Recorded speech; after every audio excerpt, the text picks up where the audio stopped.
Senhor presidente, hoje eu quero falar sobre os conflitos e as 2 mortes no estado do Paraná de trabalhadores rurais. Mas antes, como é sexta-feira, não dá para a gente começar a falar sem fazer um balanço da semana de temas importantes. O primeiro que eu queria falar é sobre o pedido do impeachment, na verdade, o relatório do deputado Jovair Arantes sobre o pedido do impeachment. É importante falar da fragilidade desse relatório. Muita gente pensa que o pedido do impeachment, Lava Jato, corrupção, não tem nada a ver com Lava Jato.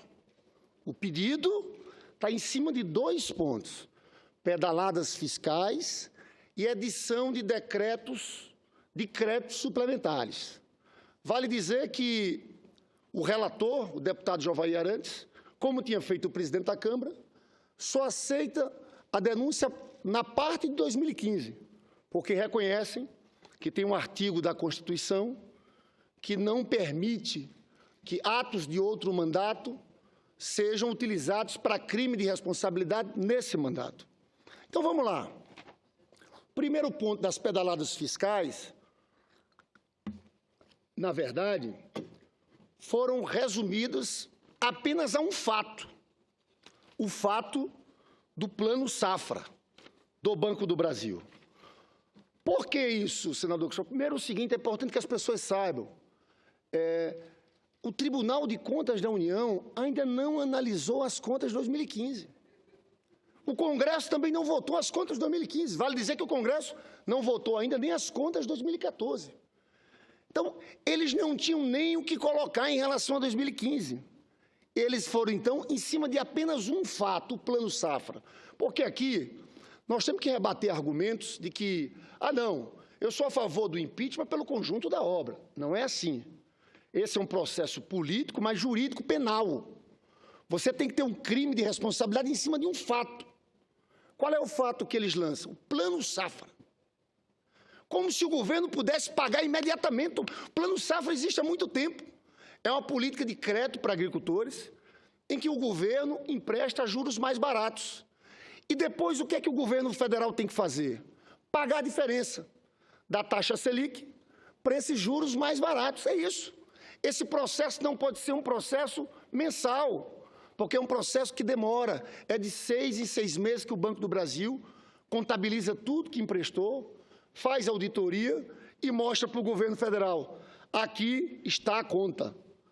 O que é importante também sobre isso é mostrar que tem uma lei do Plano Safra, uma lei de 1992, e tem um artigo 3º que mostra que não é a presidente que pratica esses atos que coordena esse programa. Está aqui: a concessão de subvenção econômica sob a forma de equalização de preços obedecerá aos limites, às condições, aos critérios e à forma estabelecida em conjunto pelos Ministérios da Fazenda, do Planejamento e da Agricultura. Não tem ato da presidenta, não tem dolo, porque nem ato existe. Então, esse é o primeiro ponto. É uma vergonha nós estarmos discutindo a abertura do processo do impeachment por Plano Safra. Que achem outros argumentos, que comecem outro processo. Mas isso aqui não. O segundo ponto, que são os decretos de crédito suplementar. Sinceramente, eu vou trazer aqui na próxima semana, não vou fazer hoje, porque o plenário está esvaziado. Porque eu quero trazer aqui a situação de cada estado. E quero olhar aqui para cada senador dos estados. Porque, veja bem, qual é o argumento do crédito suplementar? Ele diz o seguinte: a Dilma editou 6 decretos de crédito suplementar. Tem um artigo 4º da lei orçamentária que diz o seguinte: ela pode editar desde que respeite o superávit primário. Naquele período, o governo já estava colocando o PLN 5 no Congresso para mudar a meta de superávit. Então, eles dizem o seguinte: naquele momento, o governo já sabia que não ia ter o superávit determinado. Então, ele não podia ter editado os decretos de créditos suplementares. Eles estão errados, senador Cristóvão, porque é o seguinte: no orçamento existe um princípio que é da anualidade. Você só examina o orçamento, só julga depois de encerrado o exercício. E no final do ano, o que é que estava? Nós aprovamos aqui no Congresso a mudança, da meta de superávit primário. Se for para criminalizar isso, temos que criminalizar a nós também, que fomos nós que mudamos a meta do superávit primário. Nós que aprovamos o PLN 5. Só que a maior parte dos estados brasileiros, sabe o que aconteceu? Nem a mudança da meta houve. Aí sim era um crime contra a lei orçamentária. A maior parte dos estados brasileiros simplesmente não cumpriram a meta. E editaram vários decretos. Então, não teve nem essa correção que teve aqui no governo federal. Eu já falei aqui do caso de São Paulo. Em São Paulo foram 31 decretos suplementares assinados pelo Geraldo Alckmin. Geraldo Alckmin cometeu crime? Não. Ele mudou a meta? Mudou a meta. Igualzinho aqui. Então, querer afastar a presidente por isso é uma loucura. E aí eu quero chamar a atenção dos decretos, que pouca gente tem explorado. Na verdade, o debate está muito raso aqui sobre esse tema. Eu acho que os senadores, os deputados, têm que ler o relatório do deputado Jovair Arantes, a gente discutir em cima dos fatos, que eu volto a dizer. O impeachment é um processo político, mas também jurídico. Temos que analisar as questões concretas, objetivas. Dos decretos, houve 95 bilhões. Só que desses 95 bilhões, 92,5 foram decretos em que você criava um decreto no momento e anulava, cancelava outra dotação orçamentária. Eles dizem, esse não tem problema. Aí eles vão para 2,5 bi. Desses 2,5 bi, 700 milhões foram de pagamento de juros. Sai disso, não tem a ver com o superávit primário. Aí você fica com 1,8 bilhão. Desse senador Cristóvão, Vossa Excelência que foi reitor, 70% desses decretos destinaram-se ao Ministério da Educação para itens como universidades federais e hospitais de ensino. E 30% para outros poderes, Justiça Federal, TCU, Supremo Tribunal Federal. Tem um caso da Justiça Federal, e eles não entendem isso, eu tenho certeza que os autores do pedido do impeachment não entenderam. Esses casos aqui, eles dizem o seguinte, foi caso em que houve excesso de arrecadação ou superávit financeiro, mas superávit financeiro e excesso de arrecadação nessas rubricas. Teve um caso desses decretos da Justiça Eleitoral que foi o seguinte, concurso público, só que muito mais gente se inscreveu no concurso público, e a arrecadação da Justiça foi maior. Então, ela estava pedindo autorização ali para utilizar aqueles recursos daquele concurso público. Mas vamos aqui o caso das universidades federais, que são 70%. No caso das universidades federais, os decretos são resultado de um acordo com o próprio TCU, de dar mais transparência aos orçamentos das IFES. Acontece o seguinte, as universidades possuem muitas receitas próprias, prestação de serviço, pesquisas financiadas, programas de extensão, etc. Até pouco tempo, as universidades depositavam esses recursos nas fundações de apoio à pesquisa, e havia críticas na transparência desses recursos. A partir de 2013, esses saldos passaram a ser consignados de um ano para outro no Orçamento Geral da União. O mecanismo de as universidades receber esses saldos são exatamente os decretos suplementares. Importante observar que as universidades são entes autônomos do serviço público, artigo 207 da Constituição. Portanto, a questão dos decretos do MEC é de ordem orçamentária e não fiscal. Não existe, nesse caso, qualquer intenção de maquiar déficit, exatamente o contrário, aumentar a transparência do gasto. Isso aqui é muito importante, porque há uma confusão muito grande sobre as razões para esse pedido do impeachment. E vale dizer, senador Cristóvão, em relação à meta fiscal, a Lei de Responsabilidade Fiscal controla a meta fiscal pelo decreto de contingenciamento, que está no artigo 9º da Lei de Responsabilidade Fiscal. Esses créditos aqui não tem nada a ver, estamos falando de orçamento, não de execução fiscal. O que houve nesses créditos, e o ministro Nelson Barbosa foi muito feliz ao utilizar o exemplo do supermercado. Quando a pessoa vai com R$100 no supermercado, mas ela mexe na lista de compras. É isso que acontece nos créditos. São remanejamentos internos dos ministérios. Então, você vai com R$100, mas decide mudar. Em vez de 2 quilos de feijão, você decide fazer 1 quilo de feijão e 1 quilo de arroz. Então, é errado a visão que, com esses decretos, se gastou mais, mesmo R$100. É o decreto de contingenciamento que faz isso, que é 2 em 2 meses. Tem um relatório resumido de execução orçamentária. Se cai a arrecadação, o governo tem que fazer o decreto de contingenciamento. Então, há uma grande confusão sobre isso. Eu tenho ido estudar, ler as coisas, mas, infelizmente, o debate fica muito superficial aqui sobre isso.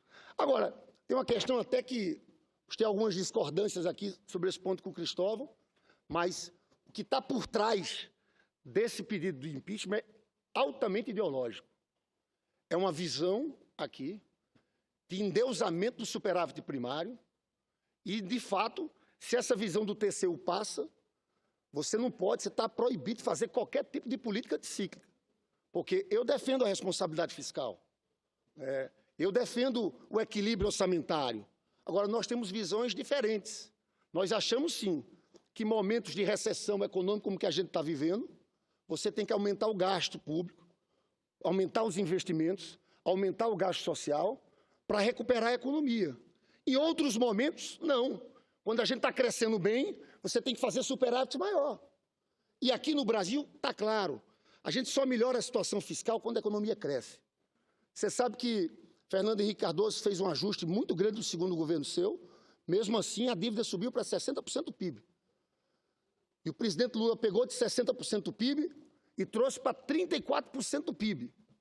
Então tem uma visão aqui nesse debate do próprio pedido das pedaladas, excessivamente, eu diria, ultraliberal, de um fiscalismo violentíssimo, que engessa o governo e impede o governo de fazer políticas anticíclicas.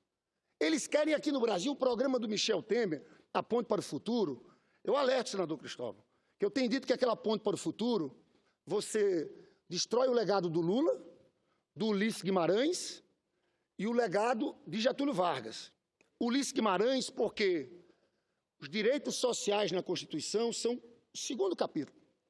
Atrás apenas dos direitos e garantias individuais e coletivas. Direitos sociais. O que é que houve de revolucionário com Ulisses na Constituição? Nós universalizamos a lógica da educação e da saúde. Para isso, colocamos fontes de financiamento, sem o qual não teria acontecido isso. Senador Cristóvão, a proposta da Ponte para o Futuro, que eu chamo de Pinguela para o Passado, do vice-presidente Michel Temer, quando ele fala em acabar com todas as desvinculações orçamentárias e fala de um orçamento base zero por ano, é trágica. Imagine as consequências de prefeitos não terem mais a responsabilidade de investir 15% em saúde e 25% em educação. Dos estados não poderem. A gente vê como tentam maquiar. E a sorte é que nós temos tribunais, Ministério Público que investigam. Mas a tentativa de maquiar o tempo todo é enorme. Esse projeto do Michel Temer seria o maior retrocesso em direitos sociais da nossa história. Os professores brasileiros não estão atentos a isso ainda. Como falar em Plano Nacional de Educação com isso? E por trás tem uma visão, no fundo, que está ali no programa do PMDB, e está também aqui nesse pedido do impeachment, que é o seguinte. Primeiro, nós vamos fazer o superávit, sobrar dinheiro para pagar juros e rentistas. Depois, o que sobrar, a gente divide. Vai para a educação uma parte, para a saúde outra parte, para programas sociais. Porque esse pessoal fica muito incomodado, como em momentos desses que a gente está vivendo, que a gente está tendo déficit, e, na verdade, não sobra dinheiro para pagar juros. Você apenas rola. Isso incomoda esse pessoal. O que está por trás, então, é essa visão. Eu acho que esse debate tem sido feito de forma superficial, mas eu quero chamar a atenção disso. A base desse pedido do impeachment tem uma lógica ideológica, na minha avaliação, ultraconservadora e excessivamente fiscalista. Agora, eu espero que esse Congresso e a Câmara dos Deputados, na próxima semana, não aprove esse pedido de impeachment com bases tão frágeis. Com isso aqui, isso é golpe. Porque o impeachment está previsto na Constituição, mas é preciso ter crime de responsabilidade. Isso aqui eu vou na próxima semana citar os senadores do PSDB aqui, todo mundo dizendo, olha o seu estado aqui, vou mostrar. Eu quero mostrar com fatos. Responda isso aqui. Porque, sinceramente, vale dizer, encerrando, que o TCU mudou seu entendimento só em outubro de 2015. O que o governo fez tinha sido antes. Antes o entendimento dava razão. Sempre concordou o TCU com tudo isso. Com os decretos, com as mudanças das metas. Né? Então, eu espero que exista responsabilidade da Câmara dos Deputados, porque eu volto a dizer, quem acha que nós vamos entrar no período de estabilidade, se houver o impeachment, está enganado. Nós vamos mergulhar numa instabilidade gigantesca, que o vice-presidente Michel Temer não tem legitimidade. Nas pesquisas de opinião pública, ele só tem 1% dos votos. E o povo, sabe o que aconteceu? Perdeu força na sociedade o impeachment, sabe por quê? E eu sei que vai ser difícil eles mobilizarem como mobilizaram antes, porque as pessoas tomaram um susto, porque as pessoas estavam contra o governo, naquelas passeatas, contra o PT, mas ninguém imaginava que a chapa do golpe era Temer e Eduardo Cunha. Porque é isso, o Eduardo Cunha é o vice. Se o Temer viajar, assume Eduardo Cunha. Se acontecer alguma coisa com o Temer, assume Eduardo Cunha. E, na verdade, o Temer e o Cunha são irmãos siameses.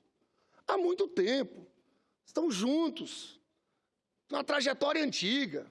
A colunista Mônica Bergamo, semana passada, trouxe, na sua coluna, a ideia de um plano para salvar Eduardo Cunha. Um plano orquestrado a partir da vitória do Temer no impeachment. E eu não tenho dúvida nenhuma de dizer que o Temer vai tentar esconder os podres do Eduardo Cunha, porque eles fazem parte de um mesmo processo. Então, isso as pessoas têm que saber, porque as manifestações pediam o quê? Mais investigação.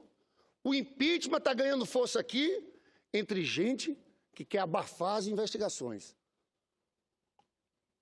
Não por acaso, o procurador Carlos Fernando, o procurador que sempre dá as entrevistas à Lava Jato, na semana passada, preocupado com o governo do Temer, ele disse o seguinte, uma coisa nós temos que admitir, os governos do PT não interferiram em investigações. Aí diz ele, isso não era assim anteriormente, havia controle das instituições. E disse, eu espero que não haja isso mais no futuro. Agora, eu tenho certeza que eles vão tentar. Temer Eduardo Cunha? Quem será o diretor da Polícia Federal? Como é que vai ser isso? Quem será o ministro da Justiça deles? Eles vão tentar de todas as formas, o povo brasileiro tem que saber disso. É um golpe. Eles estão se aproveitando de manifestações legítimas do povo para assaltar o poder. Por isso aquela frase do ministro Barroso, uma frase importante. Quando ele viu aquela foto, ele disse, meu Deus do céu, essa é a alternativa que nós temos. Eu, senador Cristóvão, em 2001 na Argentina, houve 5 presidentes na Argentina, em pouco tempo. Eu não tenho dúvida nenhuma que se entrarem no processo do impeachment, se passar o processo do impeachment contra Dilma, o Temer vai ser o próximo a cair. E eu não sei o que vai ser depois. Que tipo de coisa nós vamos construir. Porque é muito frágil, ele não tem legitimidade. Será que aquelas passeatas de verde e amarelo no domingo querem Temer? Na minha avaliação, não. Porque eu conheço várias pessoas que eu tenho conversado que tomaram um susto. Por isso aquela foto foi muito importante. Né? Você veja a ansiedade, o que é, né? Ansiedade de Michel Temer querendo... E eu aqui já relatei, fiz aqui uma parte ao senador Romero Jucá, eu era o presidente da UNE na época do impeachment. Eu tentei falar com o Itamar Franco, quando o processo estava bem avançado. Itamar Franco respondeu o seguinte, eu não posso, tenho o maior respeito pela UNE, eu não posso receber porque eu tenho funções institucionais como vice-presidente da República. Foi o que Itamar Franco fez. Agora, quando ele assumiu a presidência, nós fomos os primeiros. Primeira reunião do Itamar Franco foi com a União Nacional dos Estudantes. Mas foi depois. O Itamar Franco não articulou, não tentou de todas as formas, como está fazendo o vice-presidente Michel Temer, prometendo ministérios, dizendo isso, dizendo aquilo, viajando o país, fazendo essa conspiração. Vale dizer...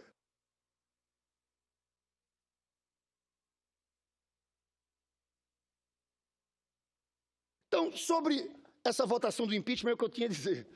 Eu peço desculpas pelo tempo, porque eu ainda nem comecei a ler meu discurso, mas eu quero entrar no segundo ponto aqui. Me permite, Claro. sobre isso.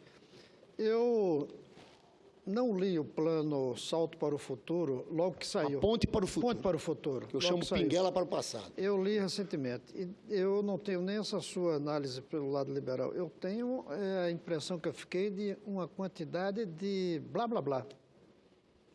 Eu não vi substância naquela proposta. Além de coisas como essa de acabar a vinculação, mas sem dizer como evitar o custo de, nos municípios, retirarem dinheiro da educação. E é um conjunto de ideias muito genéricas. Eu não fiquei nem um pouquinho convencido que aquilo era um salto nem para o futuro, nem para enfrentar o desajuste do presente. Eu me assustei com o programa, porque eu acho, na verdade, senador, quando a gente vai ler detalhadamente, sabe que o Fernando Henrique disse que era um plano muito radical, liberal, né? Difícil de execução por isso. Mas é um plano antipovo. Eu digo o seguinte, vou dizer 3 questões aqui, sobre direito de trabalhadores. Fim da política de valorização do salário mínimo. Está escrito. Segundo ponto, fim da indexação do salário mínimo à Previdência. Hoje, 70% dos aposentados ganham salário mínimo.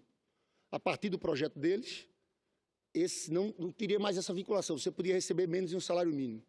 Isso, além de tudo, é equivocado do ponto de vista econômico. Você sabe que a criação desse grande mercado de consumo de massa no governo do presidente Lula, 3 questões para a gente foram fundamentais. A diminuição do desemprego, plano de valorização do salário mínimo e a Previdência, essa vinculação ao salário mínimo. Porque esse é o dinheiro que vai em cheio para a economia. É o dinheiro, o salário mínimo do aposentado que paga a conta da farmácia, é o dinheiro que paga a mensalidade do neto na escola. Então, fim da política de valorização do salário mínimo e dessa indexação com a Previdência. Tem mais. Eles falam novamente no negociado na frente do legislado, que é rasgar a CLT. Tem um conjunto de outras questões como essa desvinculação aí. Então, eu fiquei, de fato, muito preocupado. Eu acho que esse é mais um agravante da crise.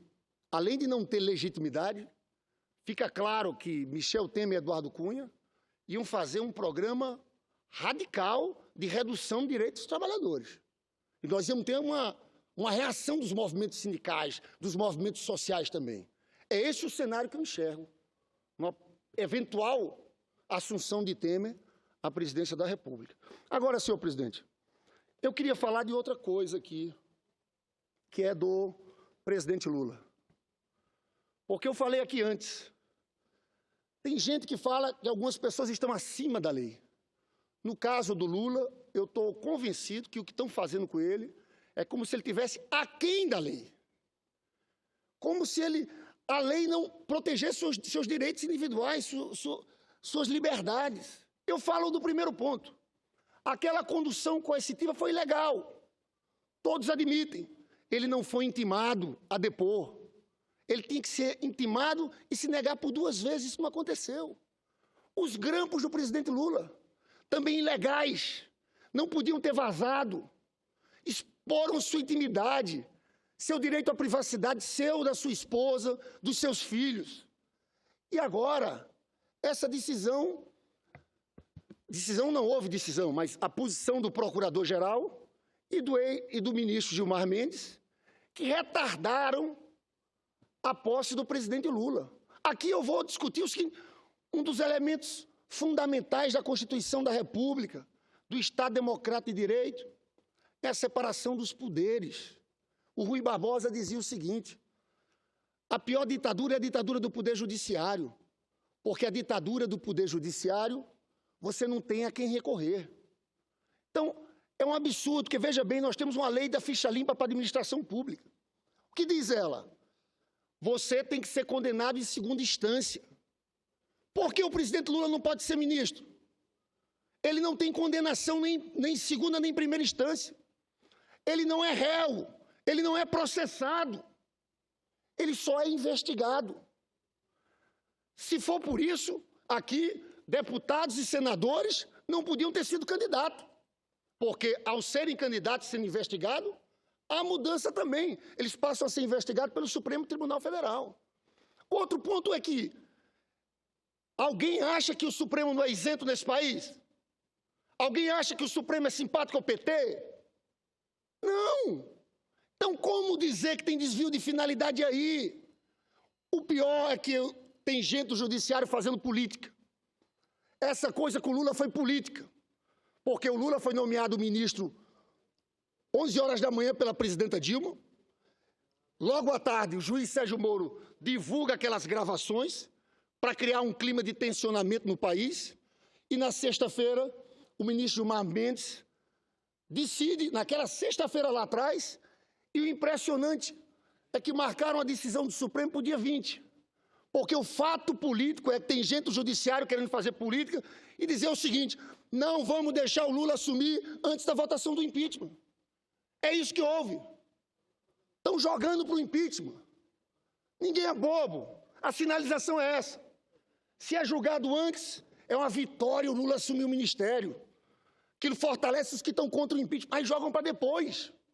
Porque, sinceramente, senador Cristóvão, senador Raimundo Lira, não tem como essa tese vingar no próprio Supremo Tribunal Federal, por causa do princípio da separação dos poderes e pelo aquilo que eu falei. O Lula não é réu, o Lula é apenas investigado, o Lula não foi condenado. Agora, é um jogo político. Estão fazendo isso para quê? Para aumentar a insegurança de alguns que vão votar contra o impeachment, acreditando que um novo governo da presidenta Dilma, com Lula ministro da Casa Civil, a partir disso possa surgir um novo ministério, e um novo momento, uma nova capacidade de unificar setores importantes do país. É isso que está em jogo. Você sabe que o Luiz Carlos Prestes, Sobral Pinto, não é a mesma situação, mas eu acho importante quando eu estou falando que Lula está aquém da lei. Sobral Pinto era o advogado Luiz Carlos Prestes. E, como os juízes não acatavam as petições de Sobral, baseadas no Código Penal, Sobral Pinto fez o seguinte: fez uso, em uma de suas petições, do Código de Defesa dos Animais. Nesse tempo, Prestes estava aquém da lei dos homens. Por isso, Sobral Pinto invocou a Lei de Proteção dos Animais. Então, eu chamo a atenção do país com o que estão fazendo com o nosso presidente Lula. Estão transformando o Lula, volto a dizer, repito para encerrar esse ponto, uma figura aquém da nossa legislação. Por fim, queria falar dos vazamentos seletivos. Aqui virou já... A gente já sabe que vai acontecer isso. Quando o governo tem uma semana boa, acontece alguma coisa, algum vazamento seletivo, alguma ilegalidade feita por setores do judiciário. Foi assim com Lula. A Dilma disse: Lula, ministro. Fizeram o vazamento daqueles grampos. Agora, eu vejo em relação a essas delações da Andrade Gutierrez. Delações que estão sob sigilo, sob segredo de justiça. Aí eu quero lembrar os senhores de outros vazamentos seletivos. Está aqui esse. Em cima da eleição presidencial, Lula e Dilma na capa, a capa da Veja diziam: eles sabiam de tudo. E isso quase interfere no resultado eleitoral, porque isso foi para a televisão e ficaram martelando. Quando aparece, de fato, a delação do Alberto Youssef, que era em cima disso que eles estavam falando, a gente vê que não era nada disso. Não tinha esse trecho que eles sabiam de tudo. E muito pelo contrário. O Alberto Youssef, na sua delação, falava do senador Aécio Neves, que era o candidato adversário da Dilma. Mas eles botaram isso aqui. Aí depois, na delação do Delcídio, a capa da Isto É, Delcídio conta tudo. Só que o vazamento seletivo só falava da parte do governo, da parte do PT.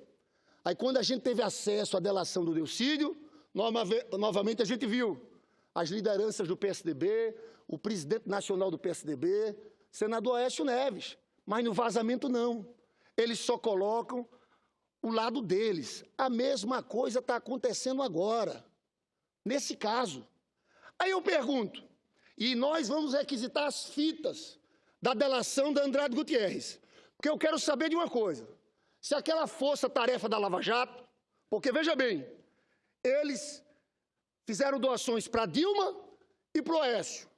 Eu quero saber se essa força-tarefa da Lava Jato perguntou sobre a doação do Aécio. Ou só perguntou da Dilma? Porque Andrade Gutierrez tinha obras em Minas, tinha obras em São Paulo nos governos tucanos. Então, eu quero saber, porque é impossível, é essa seletividade que nós reclamamos. Tinha que ter perguntado aqui no Aécio, tem dinheiro de propina ou não? Porque eles só olham um lado. É impressionante e revoltante isso. Então é mais uma jogada. A gente sabe que até o impeachment, a votação do impeachment, pode acontecer mais coisas. Porque, infelizmente, a justiça está agindo dessa forma. Está agindo, setores da justiça estão agindo com viés partidarizado. Trabalhando com calendário político. Isso é que é revoltante. Nesses casos todos que nós temos discutido. Agora, senador Cristóvão, depois de falar tudo isso, é que eu vou começar a ler agora, de forma resumida, o meu discurso. Eu peço desculpas pelo tempo, mas hoje é uma sexta-feira, é um dia de mais debates aqui. E eu vou começar aqui a Senador leitura... Lindenberg, Sim. Vossa Excelência tem o tempo que Vossa Excelência precisar. Viu? Obrigado. É uma honra aqui para o Senado, para a nossa presidência, ouvir Vossa Excelência com essa inteligência, esse entusiasmo e essa juventude. Obrigado, meu conterrâneo e amigo, senador Raimundo Lira, paraibano. Sabe que eu sou senador do Rio, mas tenho um grande orgulho de ser nordestino, de ser paraibano. E lá no Rio nós temos uma comunidade nordestina.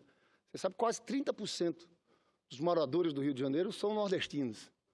Vieram construir a cidade do Rio e o estado do Rio de Janeiro. Mas eu quero falar agora sobre o que aconteceu ontem no estado do Paraná.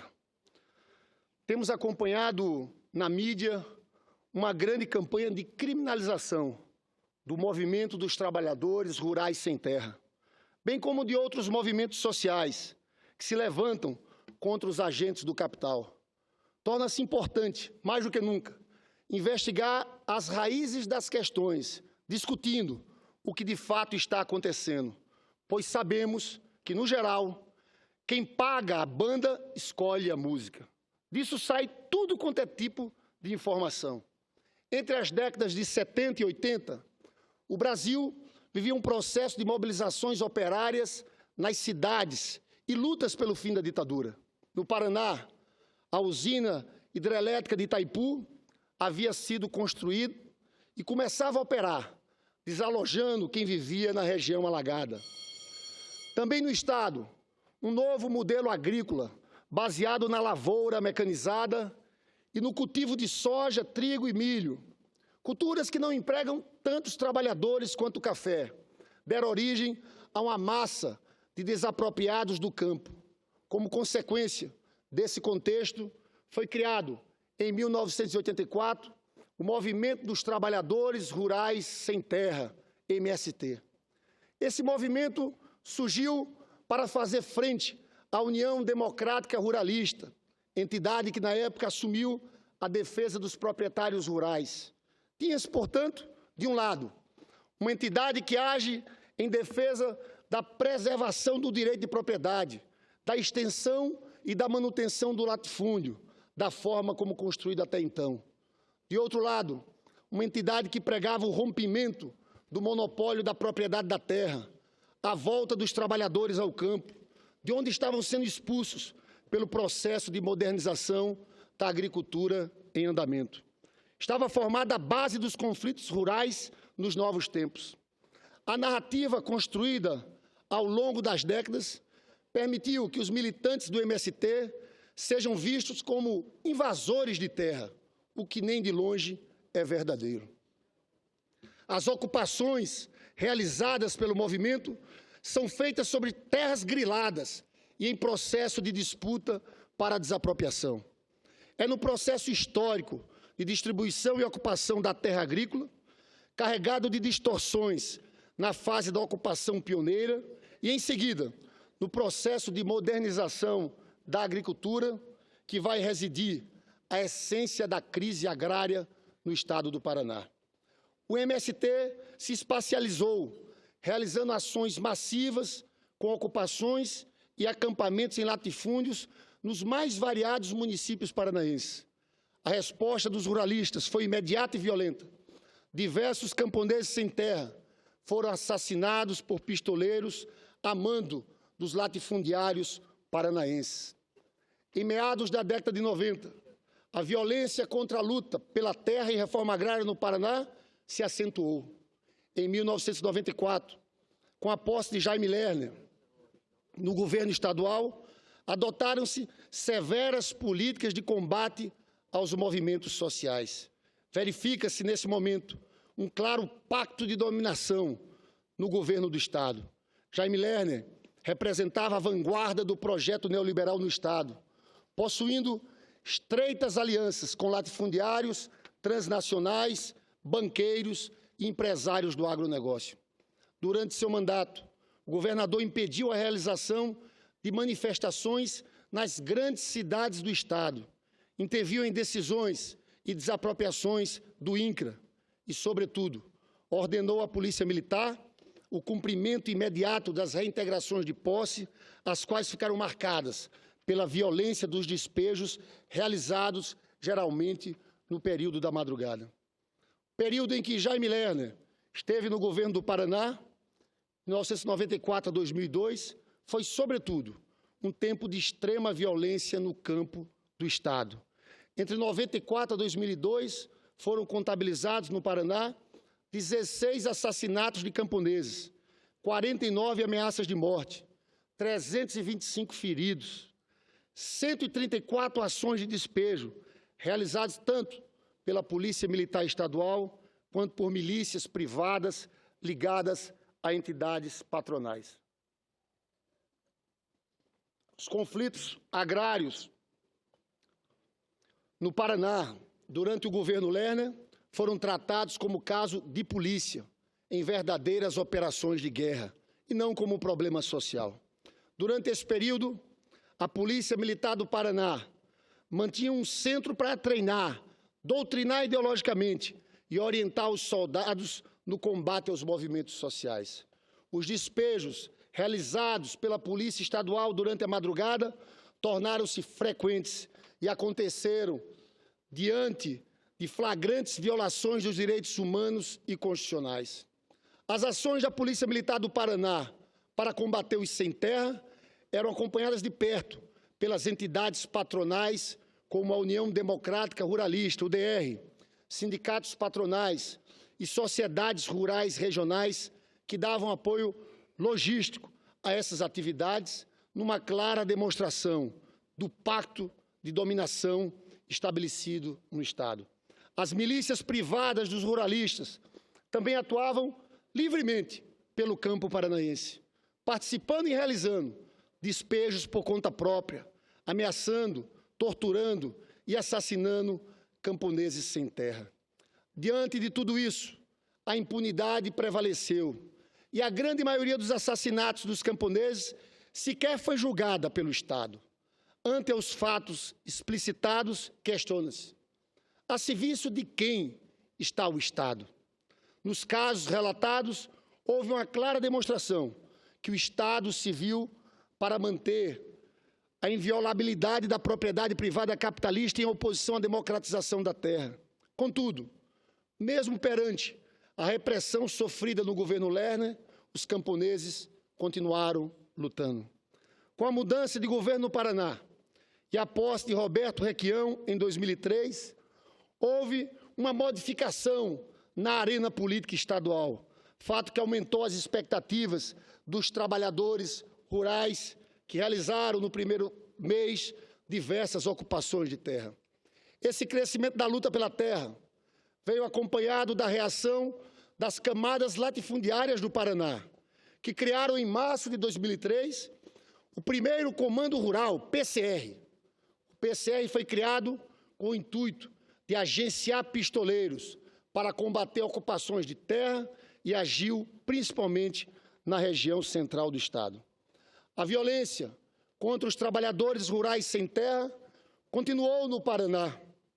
A mudança nesse período foi que o governador Roberto Requião passou a não cumprir grande parte dos mandatos de reintegração de posse e, principalmente, não tratou os conflitos agrários como caso de polícia. A atitude do governador causou revolta entre os latifundiários, que, juntamente com suas milícias armadas, passaram a executar os despejos. Eu, senador Cristóvão, senador Raimundo Lira, eu tenho muito orgulho, eu falei aqui do Requião, de dizer que aqui nós temos os partidos, mas eu posso dizer de cara que a figura que eu mais me identifico nesse Senado Federal é com o senador Roberto Requião. A sua história como governador, por suas posições políticas. Então eu faço aqui uma homenagem e digo que nessa casa eu sou liderado, eu tenho muito orgulho de dizer, pelo senador Roberto Requião, que é uma figura de grande valor, e fez um papel belíssimo como governador em relação aos conflitos no campo. Uma postura completamente diferente. Dialogou com os movimentos sociais. E hoje eu falo aqui também em nome da senadora Gleise, que está no estado do Paraná muito preocupado com essa situação que aconteceu no dia de ontem. Senador Cristóvão. Dizer, tem som aqui, não? Está com som, não? Tá com som. O som. Está com som. Só para dizer que tem uma coisa do Requião que poucos sabem, é o papel dele no desenvolvimento sustentável durante o governo dele no Paraná. O Requião, antes mesmo das leis que saíram depois, ele teve uma política de proteção das margens dos rios, que é algo exemplar. E eu sei porque, em algum momento em que eu fiz um sobrevoo por ali, alguém mostrava, olha, isso aí tudo foi fruto do governo do Requião. E a gente via a margem dos rios todas protegidas por vegetação, que só depois que saiu com a lei... como é que é a lei que passou? Código Florestal. O Código Florestal. Ele se antecipou uns 20 anos a isso. E eu gosto do senador Requião, como falei que ele é o meu líder aqui, porque é impressionante, o senador Roberto Requião tem 72 ou 73 anos, mas tem uma vitalidade e não perdeu o espírito rebelde. O senador Requião, ele consegue se insurgir. Ele não é um acomodado, como falou o seu livro ali. Você pode dizer de todo o Requião, menos que é um acomodado. Entendeu? Então, isso é inspirador. É como inspirador, né, Raimundo? Eu falava os elogios aqui ao senador Cristóvão, que tem a oportunidade de conviver com homens públicos dessa natureza aqui nesse Senado Federal. Mas, concluindo aqui meu discurso... Senador Lindbergh. Ô, senador Lira. Eu concordo com Vossa Excelência em relação ao que Vossa Excelência falou em relação a Roberto Requião. Eu tenho uma grande estima, é uma estima recíproca, é um homem de muita experiência, né? Ele tem aquelas impetuosidades dele, mas tem um coração imenso de muita sensibilidade. E estava também comentando aqui com o senador Cristóvão Buarque, que é uma das pessoas que eu mais respeito e mais estimo nesse Senado Federal, e é uma honra ele representar o Distrito Federal, hoje é um patrimônio do Distrito Federal.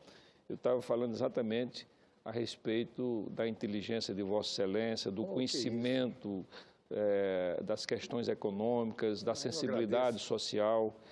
E, portanto, Vossa Excelência pode ter essa certeza que eu tenho por Vossa Excelência um grande respeito, uma grande estima e mais reforçado por essa nossa origem da Paraíba, que é um estado pequeno, mas é um estado lutador, um estado que sempre dignificou todas as lutas do nosso país. Parabéns, senador. Eu agradeço muito, muita gentileza de Vossa Excelência. Vossa Excelência que é um amigo, sabe disso, do meu respeito, de amizade, de admiração.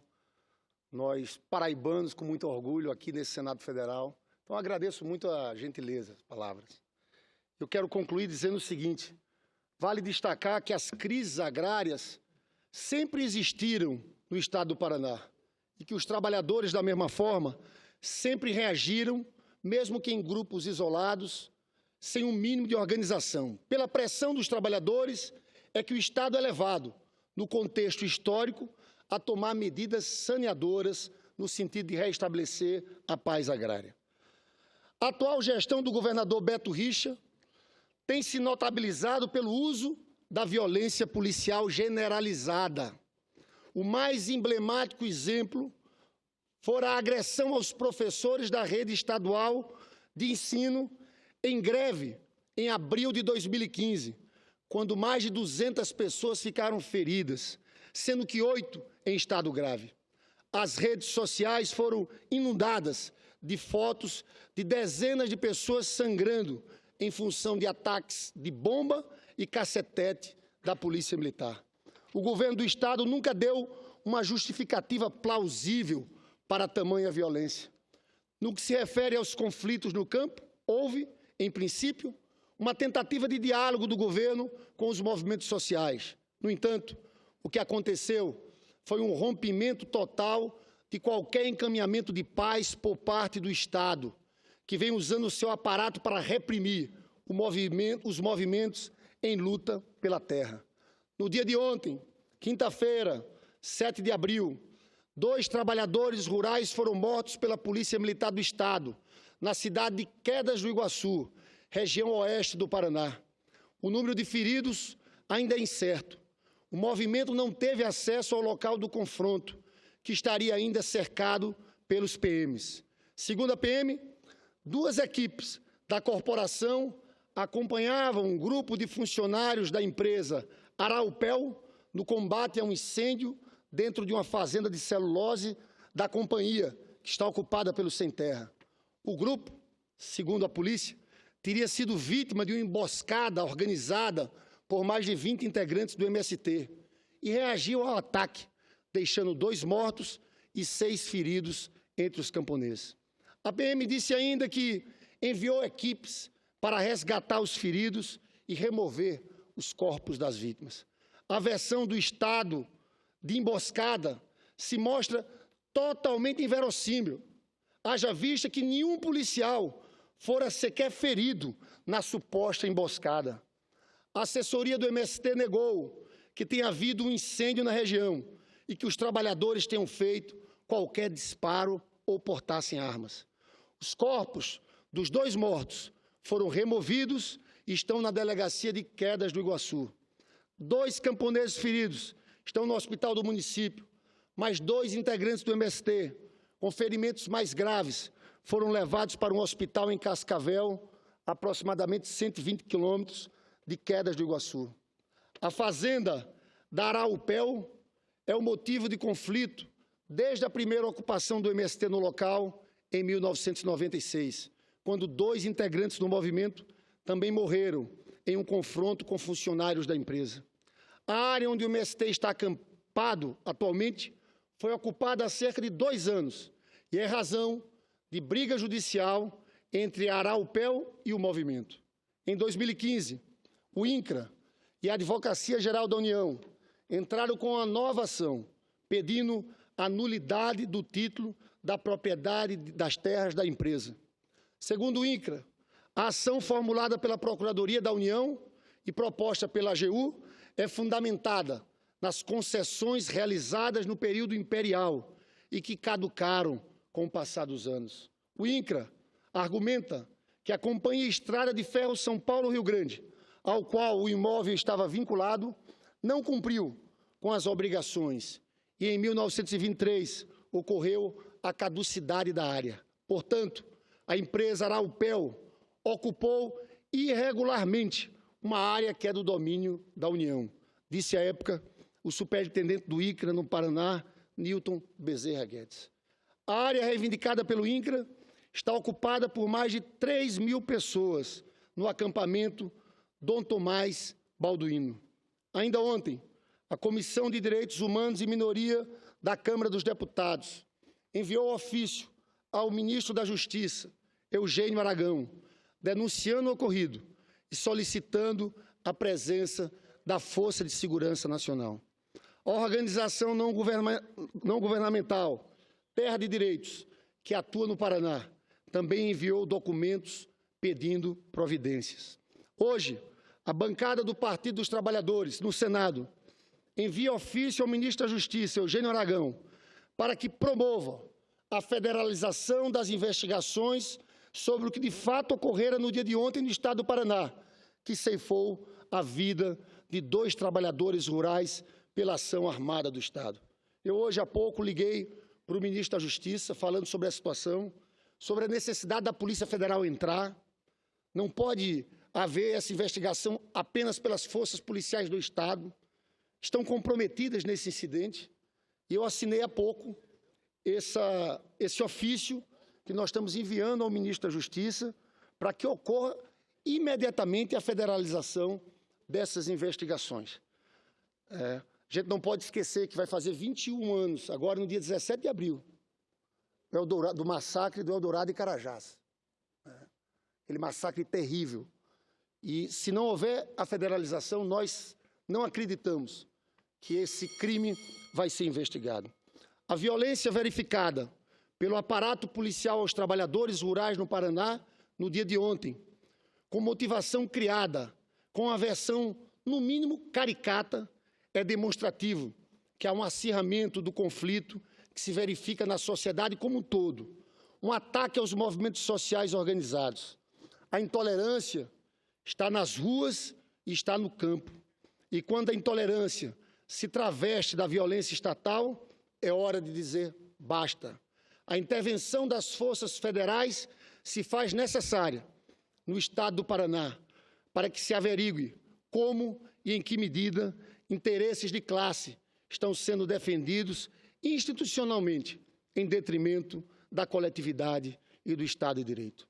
Senhor presidente, lamentavelmente, essa situação de ódio e violência que vem se acentuando no Brasil tenderá a piorar muito, caso o golpe parlamentar se concretize. Com efeito, o plano antipovo de Temer e Cunha, que pretende nos fazer regredir à República Velha, suscitará enormes resistências nos setores populares. Tal plano só poderá ser implementado, ainda que parcialmente, por meio de uma repressão implacável e selvagem contra os trabalhadores do campo e da cidade. É o que já começa a acontecer, aliás, na Argentina, com o governo Macri, que editou o decreto limitando manifestações e aprisionou Milagro Sala, ativista social, e é parlamentar do Mercosul, como eu sou parlamentar do Mercosul, que continua presa. Vale dizer que no governo do Macri, em um trimestre, 1,4 milhões de pessoas caíram para baixo da linha da pobreza. Se fosse fazer uma comparação com a população do Brasil, isso significaria 7,5 milhões. Várias conquistas estão sendo retiradas. No dia de hoje, anunciaram mais uma: o fim de remédios gratuitos para aposentados pobres. São 160 remédios que eram dados de forma gratuita, foram encerradas pelo governo do Macri. É isso que queremos no Brasil? Mais ódio, mais violência? Porque esse é o caminho do golpe que arruinará o Brasil. A conciliação demanda respeito à democracia e à Constituição. E uma figura como Lula, único líder capaz de unir e conciliar de novo o Brasil. Acho que esse é o papel do presidente Lula, que pode jogar no pós-impeachment, ser ministro da presidenta Dilma, montar um outro governo, um outro ministério, falar para o povo, mudar essa política econômica, fazer o que ele tem dito nas conversas, senador Raimundo Lira, que ele tem dito o seguinte: para salvar a economia brasileira, quem tem que fazer isso, quem vai fazer isso são os pobres. Foi o que ele fez no governo dele. Nós criamos um grande mercado de consumos de massa, e ele aumentou naquela crise de 2009 10% o gasto social. E aquilo teve um efeito grande. E eu acho que o presidente Lula acerta ao falar desse caminho. Novamente pelos mais pobres, pelos trabalhadores, pela inclusão, é que nós podemos aquecer esse nosso mercado, tirar a economia da recessão.